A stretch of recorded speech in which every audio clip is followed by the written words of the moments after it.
banyakberita.com.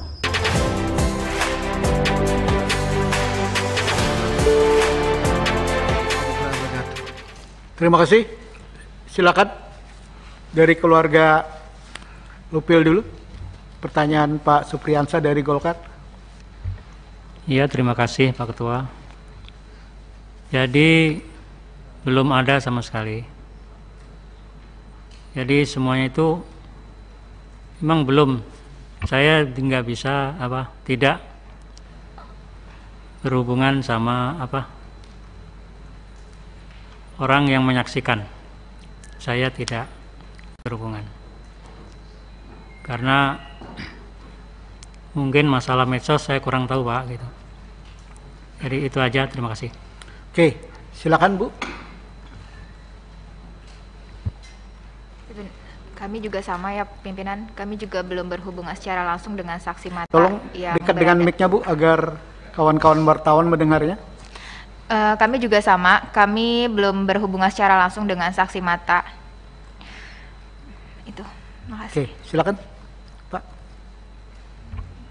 Ya, kemarin saya cuma dapat secara langsung pemberitahuan cerita ya, langsung di situ.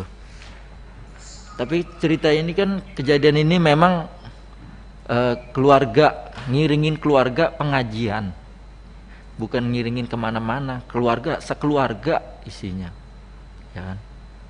Kejadian itu aja, kenapa bisa terjadi seperti ini gitu. Dan kalau untuk saya nanya ke langsung, yang artinya temennya korban, saya belum dapat langsung ya. Saya hanya dapat dari cerita dari kemarin saya mengikuti proses pemakaman di Megamendung ya, itu aja. Terima kasih. Terima kasih. Ibu? Sama, saya juga belum bertemu. Pak Arsul?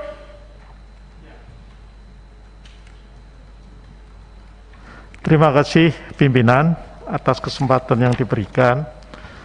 Bapak Ibu, para keluarga korban yang kami hormati, pertama-tama kami juga ingin menyampaikan rasa duka cita yang mendalam atas wafatnya para laskar atau pengawal di FPI ini. Tentu ini sebuah peristiwa yang luar biasa karena menyangkut 6 nyawa. Pada kesempatan ini kalau diperkenankan pimpinan, saya mohon nanti dibantu. Saya sudah membaca apa yang disampaikan oleh teman-teman tim pendamping, tetapi saya kira perlu lebih komprehensif lagi, terutama yang terkait dengan lokus delikti ya. Di sini ada disebutkan dari kawasan di Bogor kemudian ke tol Jakarta Cikampek, itu belum menggambarkan satu detail saya kira yang diperlukan. Kenapa itu perlu? Sehingga kalau kami nanti dalam menjalankan fungsi-fungsi pengawasan terhadap mitra ini juga mempunyai informasi yang lebih komprehensif, sehingga bisa kami bandingkan antara yang disampaikan oleh teman-teman tim hukum ini dengan katakanlah yang nanti akan dijelaskan oleh pihak kepolisian. Saya kira itu saja Pak Desmond, terima kasih kalau diizinkan untuk mendapatkan penjelasan yang lebih komprehensif tentang peristiwa itu. Karena misalnya di media disebut-sebut di kilometer 50 dan segala macam, itu kan bangsa di daerah sekitar antara Kerawang Barat dan Kerawang Timur kan kira-kira. Itu, terima kasih. Terima kasih. Saya cuma ingatkan Pak Arsul, lawyer ini kan lawyer keluarga korban. Lawyer keluarga korban. Jadi pertanyaan Pak Arsul itu kita harus bertanya kepada juru bicara EPE ya, Pak Munarman ya. Itu lebih tepat ya, bicara kronologisnya. Ya. Jadi nanti mungkin ya lawyer ngomong apapun nih boleh nanti ya terakhir ya. Ada 3 pertanyaan dari 2 Habib ya, 1 Pak Arsul yang nanti dijawab ringan Pak. Selanjutnya Atria Dahlan. Silakan Pak Darya. Terima kasih Ketua. pimpinan Komisi 3 yang saya hormati, anggota Komisi 3 yang saya hormati, para keluarga korban, keluarga kami yang saya hormati, yang saya banggakan. Pertama-tama selamat datang di gedung DPR ini, rumahnya rakyat, rumah semuanya termasuk juga rumahnya FPI. Terima kasih sudah percaya sama kami, sama DPR. Tadi juga sudah memberikan info, begitu lugas, sepertinya kita ini memang tidak bersekat. Saya yakin informasi yang tadi merupakan bagian dari pengayaan Komisi 3 untuk melihat fakta ini sehingga bisa lebih jernih lagi. Kami semua tentunya sepakat, fraksi PDI Perjuangan juga sepakat untuk mencari titik terang sehingga tidak ada polemik terkait dengan fakta yang sesungguhnya. Bahkan kita juga melepaskan kesempatan kepada semua pihak, ada Komnas HAM, ada Mabes Polri, ada Propam, ya, siapapun yang ingin mencari kejelasan perkara ini, kita lindungi dan kita nyatakan itu sebagai suatu proses yang sangat konstitusional. Berikut secara resmi atas nama PDI Perjuangan kami mengucapkan turut berduka cita yang mendalam, bela sungkawa yang sedalam-dalamnya atas meninggalnya 6 orang keluarga Bapak Ibu yang gugur dalam peristiwa yang kita bicarakan pada hari ini. Saya tentunya prihatin, ya, walau bagaimanapun setiap proses penegakan hukum ini harusnya tidak hanya berkepastian tapi proporsional dan humanis. Tentunya kami juga ingin melihat bagaimana motif, latar belakang, hal-hal yang mendasari, ya, sampai terjadinya peristiwa ini. Kalau kita melihat di hilirnya saja kejadiannya seperti ini. Pak Tirya, mereka ini keluarga korban. Iya, ini saya baru mau nanya. Ya, jadi Ya, silakan. belum dimulai Pak Ketua. Nah, kalau kita mungkin lihat hulunya, semua pihak akan sama-sama juga bisa memberikan gambaran. Tadi dikatakan di sini keluarganya Bapak Ibu ini kan pengawal khusus, ya. Saya ingin nanyakan, apakah pengawal khusus ini memang betul-betul terlembaga di institusi FPI atau memang gerakan-gerakan spontan? Karena tadi kan adanya saya datang setiap hari Kamis, Jumat, Sabtu misalnya. Nah, jadi kan itu kan tidak terlembaga. Kalau namanya pengawalan itu kan memang setiap hari-harinya memang ada di situ. Kemudian kalau boleh tahu seperti apa ruang lingkup kegiatan, kewenangan, kemana-mana Muhammad Rizik Syihab itu pakai pengawalan dan dikawal oleh keluarganya Bapak Ibu dan selalu ikut. Ada berapa jumlah satuan pengawalan yang seperti ini? Kemudian juga tadi memang diaturannya kan tidak dipersenjatai. Makanya saya juga ingin itu memang kalau logika akal sehatnya kok masa punya senjata, ya, nggak mungkin, ya.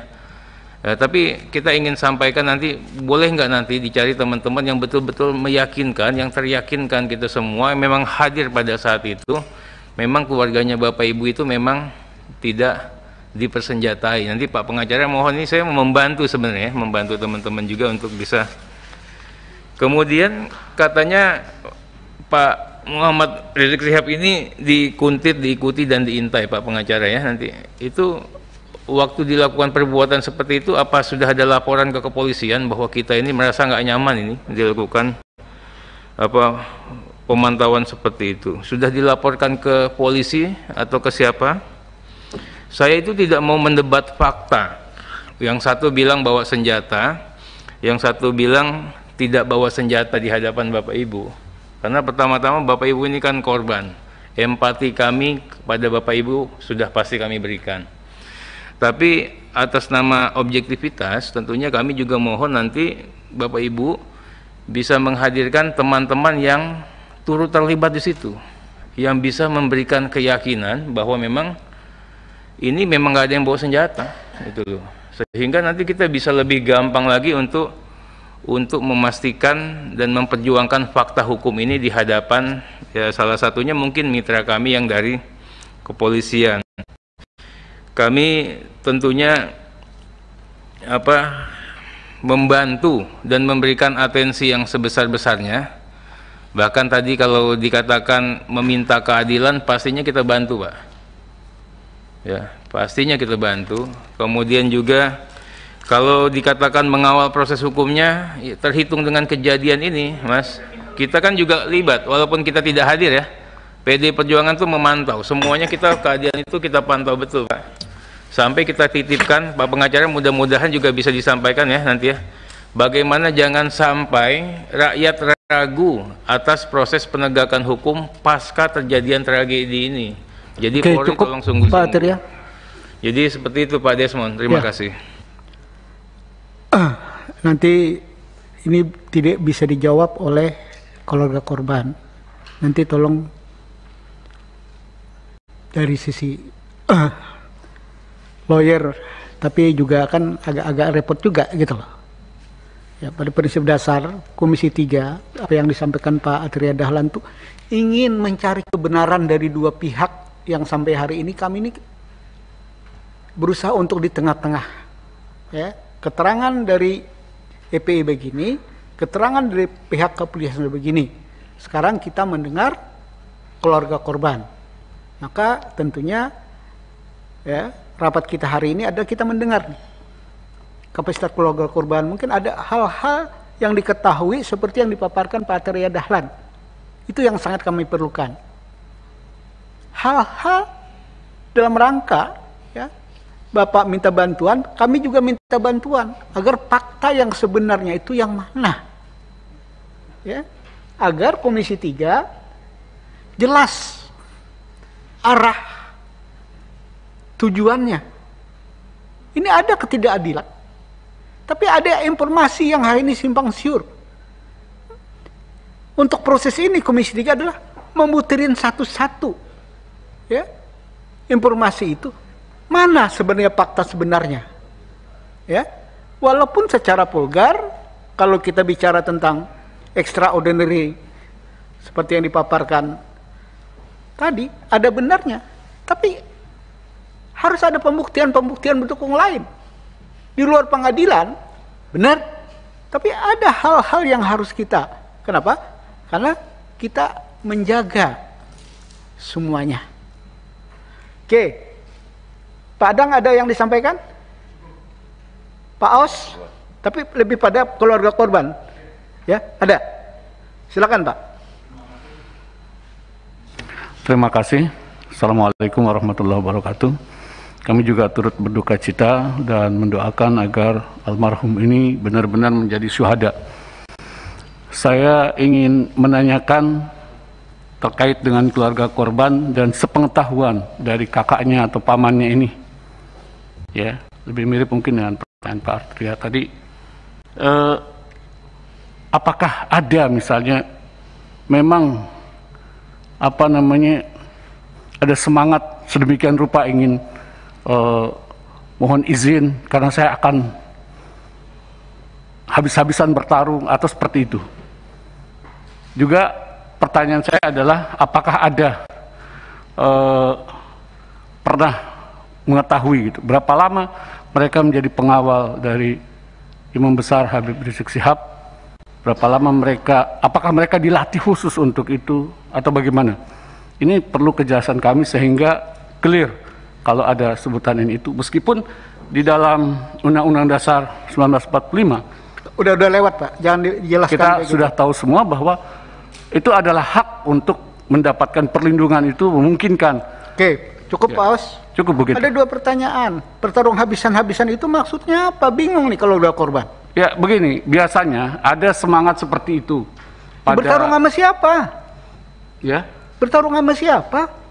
Ya barangkali karena keinginan untuk pembelaan, karena ada gambaran bahwa Habib Rizik Syihab itu mendapat ancaman yang luar biasa. Karena itu, apakah memang